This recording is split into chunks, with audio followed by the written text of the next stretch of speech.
અહીંયા દિલ્હીમાં પણ છે, દિલ્હીમાં 7માંથી 7 બેઠક એનડીએ ને મળી શકે છે। જી હા, દિલ્હીની આ વાત અમે કરી રહ્યા છે, ન્યૂઝ 18 નેટવર્કનો આ મેગા ઓપિનિયન પોલ। અને દિલ્હીના દિલમાં શું છે, 7માંથી 7 બેઠક એનડીએ ને મળી શકે છે। સાથે જ સિદ્ધાર્થ હિમાચલ પ્રદેશમાં પણ તેવું જ કંઈક સંધ્યા કે 4માંથી 4 બેઠક એનડીએ ને મળી શકે છે।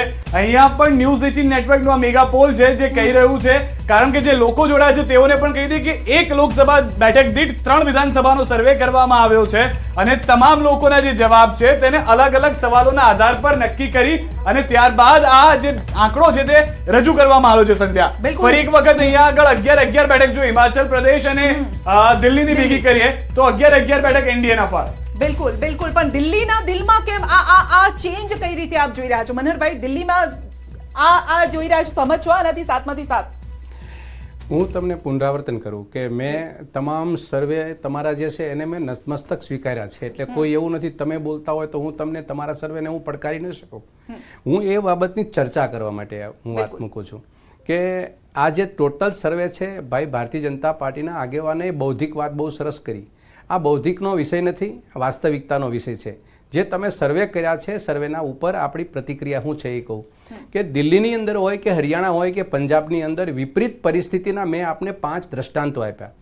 એ દ્રષ્ટાંતો એટલા માટે મેં આપ્યા આપને કે જે આપ જે સર્વે સ્મોલ સ્કેલમાં કર્યા હોય કે લાર્જ સ્કેલમાં કર્યા હોય, કેટલા સ્કેલમાં કર્યા હોય, ગામડામાં જઈને કર્યા હોય, સિટીમાં જઈને કર્યા હોય, એ સર્વેનો મેં ક્યાસ કાઢવાનો મારી પાસે જે અભ્યાસ હતો, તમારા જેવા લોકોએ સર્વે કર્યા હતી 5 સ્ટેટના મેં વાત કરીને દાવ કરી। એની અંદર બધા વિપરીત પરિસ્થિતિ છે। કોઈ પશ્ચિમ બંગાળની અંદર મમતા બેનર્જી છે મુખ્યમંત્રી બનશે એવું કોઈ નહોતું કહેતા, અને ભારતીય જનતા પાર્ટીનો એવો દાવો હતો 200+, અને 200+ ની અંદર માનનીય અમિતભાઈ શાહ બોલેલા છે, અને કેટલી આવી 77। એટલે મારું એમ કહેવાનું કે એ 77 નો આંકડો કોને આપ્યો? જનતાએ આપ્યો।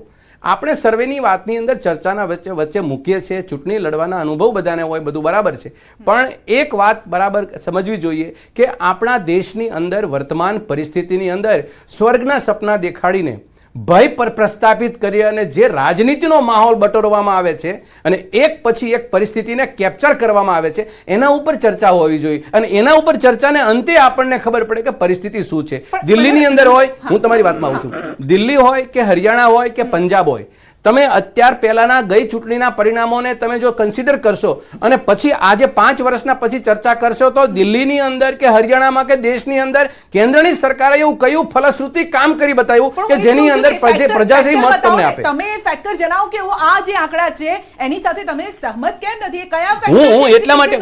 હું એટલા માટે એ મુદ્દા કો, પછી જયેશભાઈ પાસે જવાબ લઈએ। હું એટલા માટે સંમત નથી બેન કે અત્યારની જે પરિસ્થિતિ જેમ કે છે ને ગેરંટી મોદીની, હું તમને કહું 3 રાજ્યોને સ્પર્શે એવી વાત છે। કિસાનો 700 ખેડૂતોની શહાદત પછી પ્રધાનમંત્રી શું બોલ્યા? પ્રધાનમંત્રી એ બોલ્યા કે અમારી તપશ્ચર્યામાં કંઈક કમી રહી ગઈ છે, અમે માફી માંગીએ છીએ અને કાયદા પાછા ખેંચ્યા ત્યારે અમે લોકોએ સ્પષ્ટ કીધું હતું આ એક ગુજરાતના કે દેશના ખેડૂતો સાથે એક મોટું ષડયંત્ર બની રહ્યું છે, અને ષડયંત્રનો ભાગ એટલા માટે સાબિત થાય છે કે એ પછી એને કમિટી બનાવવાની વાત કરી હતી, 2 વર્ષ પછી કમિટી બની નથી, અને કમિટી બનાવી તો પણ એક પણ મિટિંગ નથી કરી, અને પાછા કાયદા લાવવાની પાછલા બારણેથી શતરંજ હાજરી। એટલે આ વાસ્તવિકતા છે। 3 સ્ટેટ આજે ખીલા જડે છે, તો દેશના ખેડૂતો જાણે છે કે દેશના ખેડૂતોને રસ્તા ઉપર ચાલવાનો કોને એવો અધિકાર આપ્યો છે કે એના પર ખીલા મારી દે, પાણી છોટે, અશ્રુગોળા ફેંકે? એટલે મારું કહેવાનું છે દેશના પ્રધાનમંત્રી, આ દેશના ગુજરાતના પણવતા પુત્ર, એ બધી વસ્તુ આપણે વિશ્વ ગુજરાતી વિશ્વ દેશની, પણ પરિસ્થિતિ એ છે કે ખેડૂતોને ચાલવાના રસ્તા ઉપર પણ ખીલા જડે, એના ઉપરથી 3 રાજ્ય ખુશ ના હોય કોઈ દિવસ। મનહરભાઈ, બીજી એક વાત કે જે સંધ્યાને અમે કહી રહ્યા હતા, જે સવાલ કરવામાં આવ્યા છે, કયા આધાર પર આ ઓપિનિયન પોલ થયો અને કેમ આ લોકો કહી રહ્યા છે, શું તમે તમારા પરિવારને લઈને આશાસ્પદ છો, ભવિષ્યને લઈને આશાવાદી છો? એ લોકોનું કહેવું છે। એનો મતલબ એમ કે તેઓની શું માનસિકતા છે, શું તૈયારી છે? 94% કહી રહ્યા છે કે હા અમે આ સરકારમાં આશાસ્પદ છીએ, ના કહેવા વાળા 6% લોકો છે। આ એક કારણ। બીજો એક મહત્વનો સવાલ પૂછ્યો હતો, કારણ કે રોજગારને લઈને છે, ધર્મને લઈને કોઈ પણ વાત નથી કરવામાં આવી। તમે આગામી 1 વર્ષમાં તમારી આર્થિક સ્થિતિ પણ કેવી જોઈ રહ્યા છો? તેને લઈને આશા રાખો છો 1 વર્ષમાં કે સુધરશે, ખરાબ થશે? તેનો શું જવાબ આવ્યો તે પણ જોઈ લઈએ, કારણ કે સારી થશે તેવું 74% લોકો કહી રહ્યા છે, એવી જ રહેશે તેવું 13% કહી રહ્યા છે, વધુ ખરાબ થશે તેવું 13% કહી રહ્યા છે, અને 0% લોકો સંધ્યા એવું કહી રહ્યા છે કે કહી ન શકાય। જી બિલકુલ, કારણ કે અહીંયા જો સેન્ટરમાં હોય તો એક છબી છે, જેમ કોંગ્રેસ માટે આપ કહી રહ્યા છો કે રાહુલ ગાંધી, નરેન્દ્ર મોદી બીજેપી કહી રહ્યા છે, એનડીએ ગવર્મેન્ટ કહી રહી છે, એનડીએ કહી રહ્યું છે કે અમારો જે ચહેરો છે નરેન્દ્ર મોદીનો આ ચહેરો છે અને નરેન્દ્ર મોદી પર વિશ્વાસ કેમ મૂકે જનતા? કારણ કે પાછલા વર્ષોમાં આપણે જોયું છે કે અનેક યોજનાઓ આવી છે, ફક્ત યોજનાઓ નહીં, એ લોકો સુધી પહોંચી છે, જન સુધી પહોંચી. મહિલાઓની વાત હોય, બાળકોની વાત હોય, યુવાઓની વાત હોય, જે પ્રોત્સાહન આપવાનું હમણાં જે આપણે જોયું છે કે યુવાનોને પ્રોત્સાહિત કરવામાં આવ્યા, એ લોકોને સંજય, એક મિનિટ રોકી રહ્યો છું આપને, એક જ મિનિટ, કારણ કે તમે જે કીધું છે તેને જ લઈને સવાલ કરવામાં આવેલો છે. એ સવાલ પણ જાણી લે. તમારા લોકસભા મત વિસ્તારના વર્તમાન સાંસદની કામગીરી તમે કેટલા સંતુષ્ટ છો? આ એક સવાલ છે. બીજો પણ આની પછીનો સવાલ ઇન્ટરેસ્ટિંગ છે, પહેલાનો જવાબ જોઈ લઈએ.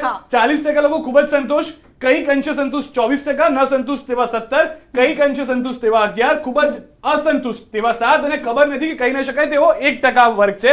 પરંતુ જે સંધ્યા આપનો સવાલ હતો તે જ સવાલ નેટવર્ક 18 ને તમામ લોકોને પૂછ્યો છે, 1,18,000 લોકોને, કે પ્રધાનમંત્રી નરેન્દ્ર મોદીને લઈને એ સવાલ છે કે તમારે ત્યાં આગળ જે સાંસદ છે અથવા તો જે ઉમેદવાર છે તેના બદલે તમે પ્રધાનમંત્રી નરેન્દ્ર મોદીના ચહેરાને જોઈને શું મત આપી રહ્યા છો?